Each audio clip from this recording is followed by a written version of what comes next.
एक बहुत सच्ची और पुरानी कहावत है कि मुद्दई लाख बुरा चाहे तो क्या होता है, वही होता है जो मंजूर खुदा होता है। बिल्कुल यही कहावत चरितार्थ हुई दिल्ली के अंदर। दिल्ली के 5006 शिक्षकों का रातों रात जो तबादला हुआ, दिल्ली के सरकारी स्कूलों में पढ़ाने वाले सभी शिक्षकों ने देखा, सभी शिक्षक संगठनों ने देखा कि वो तबादला दिल्ली की शिक्षा मंत्री के लिखित निर्देश में मना करने के बावजूद हुआ। यह समझाने के बावजूद कि बाकी सरकारी संस्थानों के कर्मचारियों से दिगर परिस्थितियां होती हैं एक शिक्षक की, उसकी सिचुएशन ऐसी होती है कि जहां उसके लिए ज़रूरी होता है एक ही जगह पे टिक के पढ़ाना, अपने कर्तव्यों का निर्वहन करना। और इस बात को नेशनल एजुकेशन पॉलिसी भी इस्टेब्लिश करते हुए कहती है कि इस तरह से तबादले शिक्षकों के नहीं होने चाहिए। फिर भी भारतीय जनता पार्टी के इशारे पर ये तबादले हुए। आम आदमी पार्टी ने इसका पुरजोर विरोध किया। दिल्ली के शिक्षकों के हक और इंसाफ की आवाज़ तो बुलंद की ही। दिल्ली के सरकारी स्कूलों में जो 16-17 लाख परिवारों के बच्चे पढ़ रहे थे, उनके भविष्य की, उनके पठन पाठन अध्ययन अध्यापन की चिंता करते हुए भी आम आदमी पार्टी ने इस ट्रांसफर ऑर्डर को वापस लेने की मांग की और सरकार से निवेदन किया कि सरकारी हस्तक्षेप के जरिए किसी भी प्रकार से यह जो ट्रांसफर हुआ इसको रोका जाए। और आखिरकार सच्चाई की जीत हुई। आखिरकार भारतीय जनता पार्टी के सियासी अहंकार की हार हुई और 5000 से भी ज्यादा शिक्षकों का रातों रात जो तबादला हुआ भाजपा के इशारे पर, वो तबादला रुक गया। समझना यह पड़ेगा इसमें कि भाजपा ऐसा कर क्यों रही थी। भारतीय जनता पार्टी सिर्फ और सिर्फ राजनीतिक ईर्ष्या की वजह से ऐसा कर रही थी।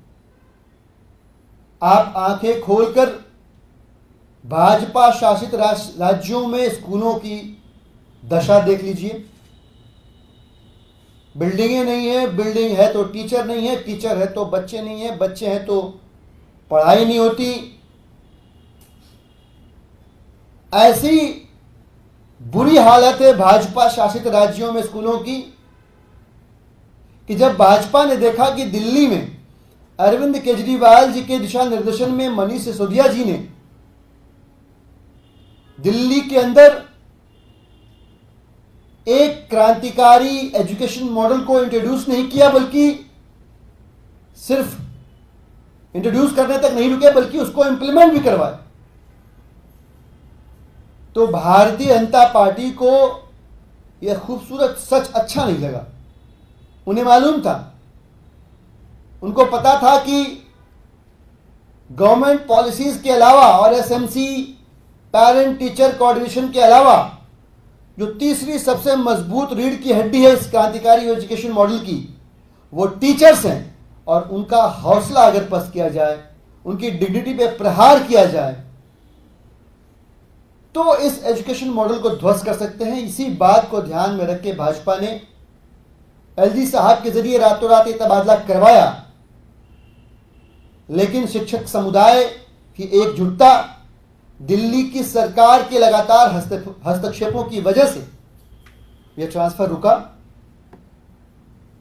हम आश्वस्त करना चाहते हैं सभी शिक्षकों को और सभी दिल्ली के सम्मानित नागरिकों को कि जब तक अरविंद केजरीवाल जी का दिया हौसला हम में है, अरविंद केजरीवाल जी के दिशा निर्देशन में दिल्ली वालों के काम पहले कभी रुके थे, न आज रुके हैं, न आने वाले वक्त में रुकेंगे।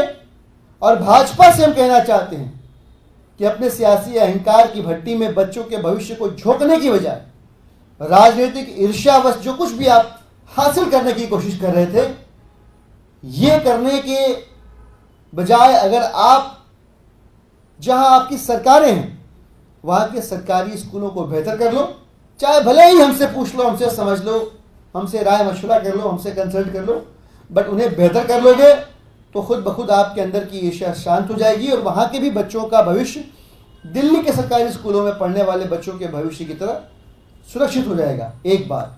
दूसरी बात, चूंकि इस मामले में अफसरशाही की तरफ से भी लापरवाही हुई है और शिक्षा मंत्री के लिखित निर्देश के बावजूद एक ऑर्डर आया जिसे वापस लिया गया, मैं फिर से कहना चाहूंगा दिल्ली के शिक्षा मंत्री महोदया से कि इस बात का भी संज्ञान लें, पड़ताल करें और जिन अफसरों की जवाबदेही दिल्ली की जनता के प्रति होनी चाहिए, जिनके टैक्स, जो अफसर दिल्ली की जनता के टैक्स के पैसे से अपनी सैलरी पाते हैं, कहां पे गड़बड़ी हुई, किसने नाफरमानी करी, यह सच भी सामने आए, उनके खिलाफ कड़ी से कड़ी कार्रवाई हो। शुक्रिया। दिलीप जी, इसके अलावा एक पॉलिटिकल सवाल है। आपने गठबंधन के तहत लोकसभा का चुनाव लड़ा था दिल्ली में और कांग्रेस ये कह रही है अपनी फैक्ट फाइंडिंग रिपोर्ट के हवाले से कि आम आदमी पार्टी वोट ट्रांसफर करने में नाकामयाब रही और दूसरा वो ये भी कह रहे हैं कि आम आदमी पार्टी की वजह से वो ये कह रहे हैं कि आपके विधायकों ने साथ नहीं दिया कुल मिलाकर। चलिए कोई बात नहीं, 2-3 चीजें हैं। एक तो ये कि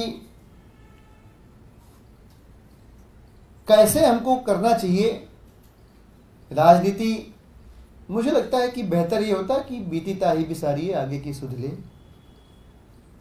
पर इसके बियॉन्ड भी अगर कोई जाना चाहता है तो मुझे लगता है कि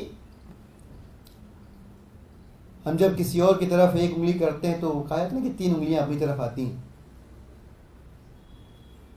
मैं किसी व्यक्ति विशेष पर टिप्पणी करने की बजाय सिर्फ इतना कहूंगा कि हम वफा करते रहे, वो जफा करते रहे, अपना अपना फर्ज था, दोनों अदा करते रहे। Thank you. अगर आपने हमारा अभी तक चैनल सब्सक्राइब नहीं किया है तो कृपया चैनल सब्सक्राइब कर लें, लाइक करें, शेयर करें, कमेंट करें। तो मिलते हैं फिर किसी और खबरों के साथ। नमस्कार।